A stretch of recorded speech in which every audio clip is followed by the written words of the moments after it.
Congressman Sani Escudero, sir. The Municipal Mayor of Castilla, the Honorable Olive Bermillo,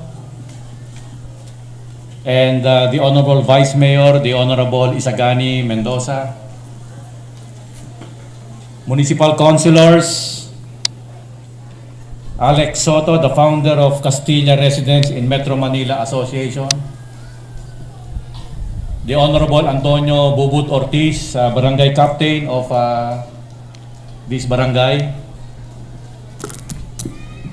mga minamahal kong kababayan dito sa Castilla,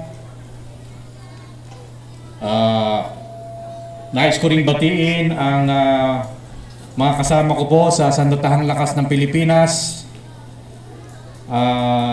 particular na po ang Division Commander ng 9th Infantry Division, si Major General Joe Gaversa.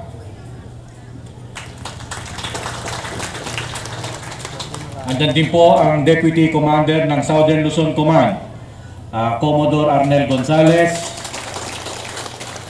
Ang Commander po ng 1st Air Division ng Philippine Air Force, Major General Rick Banayat.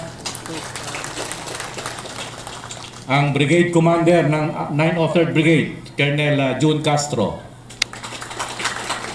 Mga Senior Officers of the Armed Forces. Nakikita ko po ang Senior Citizens Organization, Poblacion Chapter, and Poblacion Castilla Women's Organization. Mga minamahal kong mag-aaral o estudyante, ladies and gentlemen, maray na hapon sa Indo-Gabos.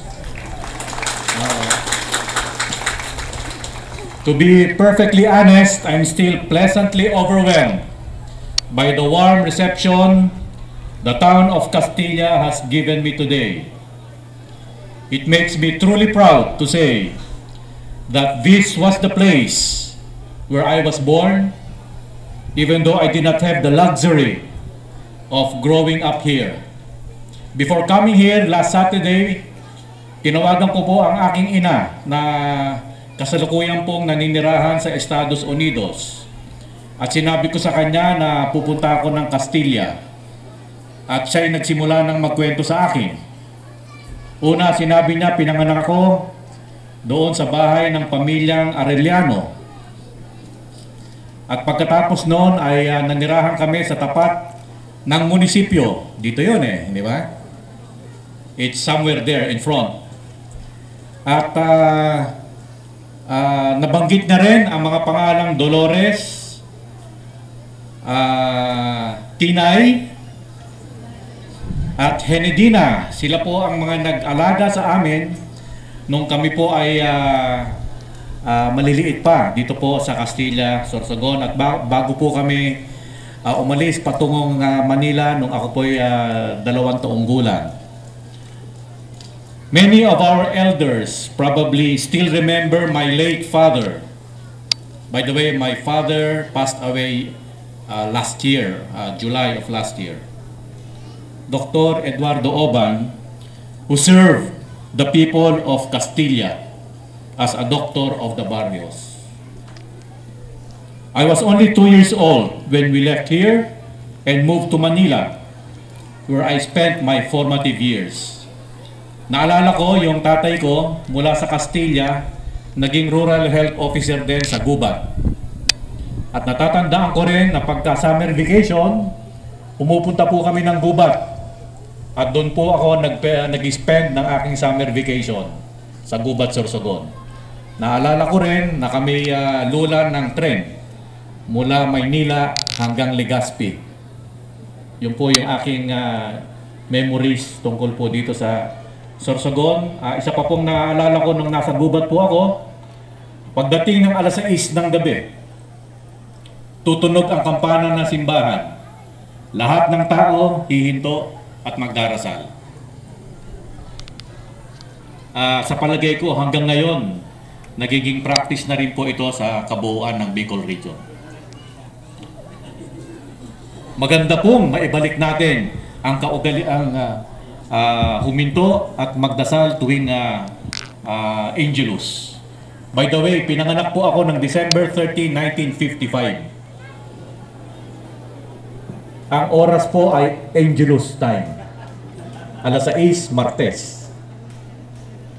Despite this, when we left for Manila, the Obans still look to Castilla as our home. And this is part of the reason why I am here now. I simply want to revisit the place where I was born, to see the house where we once lived, to meet the people who were once part of our lives, and to be a proud product of Castilla, Sorsogon.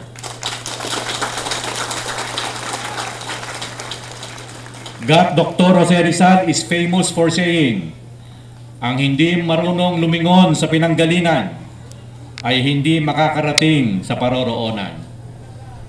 He may have been right all along.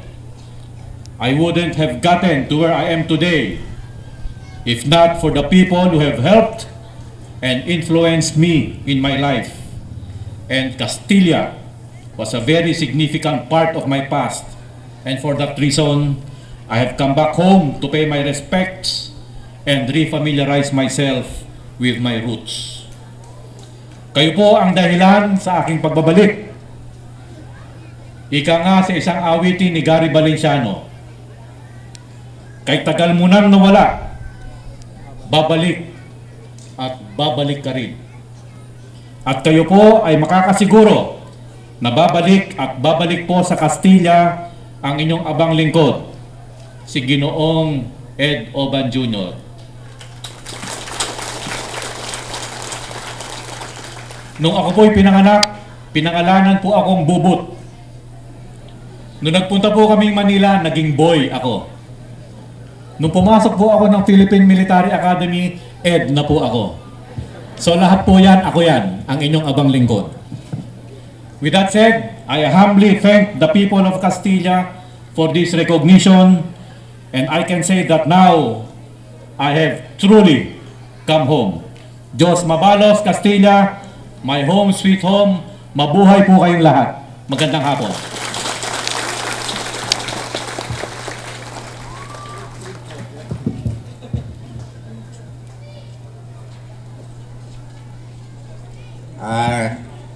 Salamat po, General. Kung ang Jensan mayroon pong